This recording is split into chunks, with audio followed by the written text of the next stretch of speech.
Danger of allowing demons to speak through people during deliverance.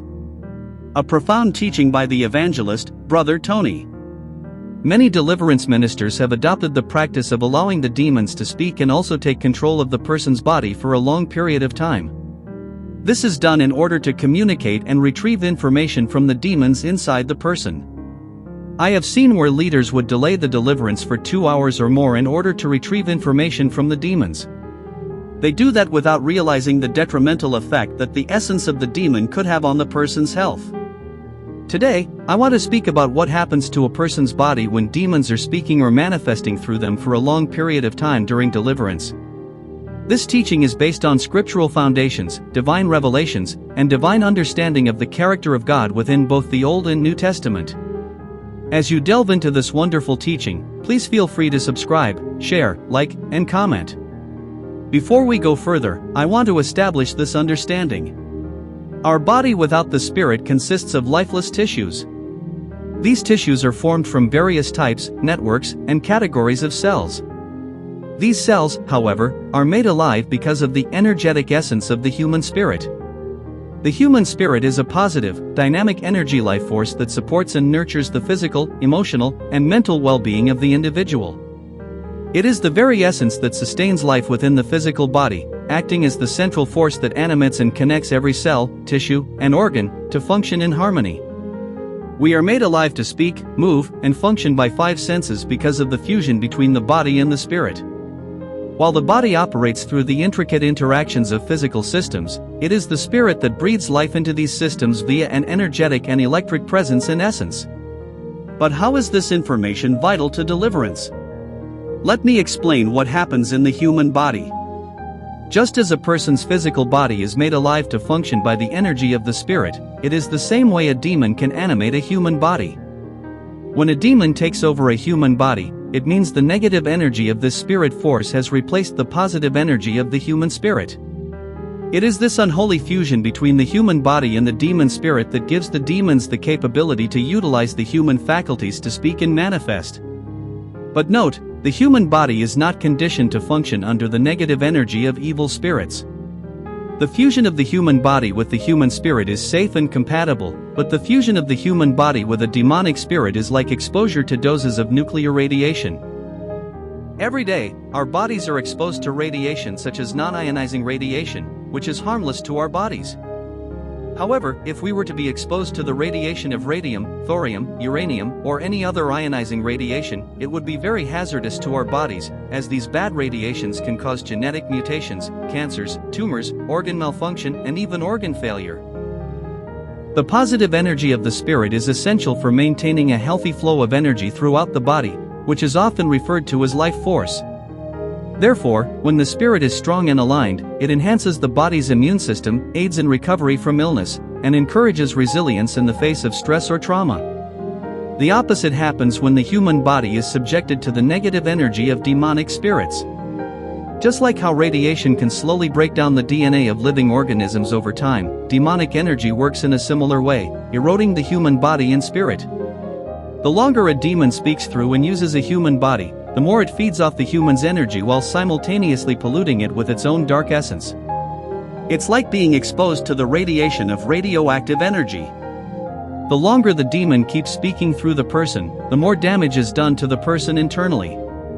This happens because demons release plenty of dark energy in order to fuse their ethereal bodies with a human soul in order to use that physical body.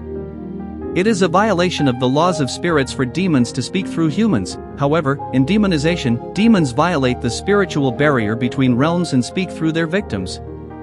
Therefore, in deliverance, they should not be permitted to speak, and if need be, it should be for a very short time for a specific reason as directed by the Holy Spirit. We read in Mark 1 verse 23, "And there was in their synagogue a man with an unclean spirit, and he cried out." Mark 1 verse 24 saying, "Let us alone. What have we to do with thee, thou Jesus of Nazareth? Art thou come to destroy us? I know thee who thou art, the Holy One of God." Mark 1 verse 25 "And Jesus rebuked him, saying, Hold thy peace, and come out of him." Which means, stop talking, and come out of him. Mark 1 verse 26 "And when the unclean spirit had torn him, and cried with a loud voice, he came out of him." In this, Jesus did not permit the demons to speak. The danger of demons initiating conversations with the minister. During deliverance sessions, demons use various techniques to initiate conversations with the ministers in order to disarm the minister and pull them into their demonic jurisdiction. How does this happen? Demons are aware that the servants of God should not seek knowledge or have dialogues with unclean spirits. The demons know that all information about a person's situation and the tactics of the enemy should be revealed to you by the Spirit of the Lord. Knowing this, they would take the initiative to give you this information so that you can have first-hand info from the mouth of an evil spirit. When a demon initiates a discussion, negotiation, debate, or conversation during a deliverance session, it is for few reasons. It is to take charge of the atmosphere, to take the lead in the room and have the ministers follow, to delay being expelled from the person, to pull the minister into its darkness through the dialogue it initiated. When a discussion, negotiation, debate, or conversation is initiated during a deliverance session, and you engage it, with subtlety it is drawing you out of your light, pulling you into its darkness. At this point, you are no more in control, as the demon is now guiding you into its lair. It started the scene by manifesting, led the directives, and everyone followed its trajectory. A demon should only reveal things to you when you ask it a question, but it should never be the one pulling you into a conversation with it. If we explore the scriptures, Jesus never let demons draw him into extended dialogue, nor did the apostles. When we look at texts such as Mark 1 verse 34 and Luke 4 verse 41, we see that Jesus normally never allowed the demons to speak, but told them to shut up, hold their peace and get out. Jesus only asked the demon, "What is your name?" Mark 5 verse 9, along with the command to come out, verse 8. Matthew 8 verse 16 says, "He drove out the spirits with a word." When Paul drove out the demon from the damsel, did Paul go down into the demon's history? No. He said, "Get out," and immediately the demon of divination left the girl's body. The demon had absolutely no choice in the matter. Understand, whenever the demons start dragging you into their darkness, you are no longer operating in the third heaven, because they have pulled you down into the second heaven. This happens because you allowed familiar spirits to initiate your path. When prolonged dialogues are established between humans and demons, the humans are subconsciously subjected to dark partnership with familiar spirits and psychic elementals within the astral realms. Hence, we see the modern trend of deliverance having more of an occultic image, rather than the biblical methods. Understand, information coming from the mouths of demons is unclean. If God instructs you to ask the demon a particular question, then you must. But one must understand that there is a difference between asking a demon a question and interrogating demons in order to get knowledge and information. All knowledge and information should come from the Holy Spirit, who is the God of all spirits. Even if the knowledge from the demon is true, because it came from an unclean spirit, it is corrupted. Stay tuned to the next part of this teaching, which will be entitled, "Why Demons Don't Speak or Manifest During Deliverance." Why demons don't speak or manifest during deliverance will be an eye-opener to those who are seeking answers to this very same question.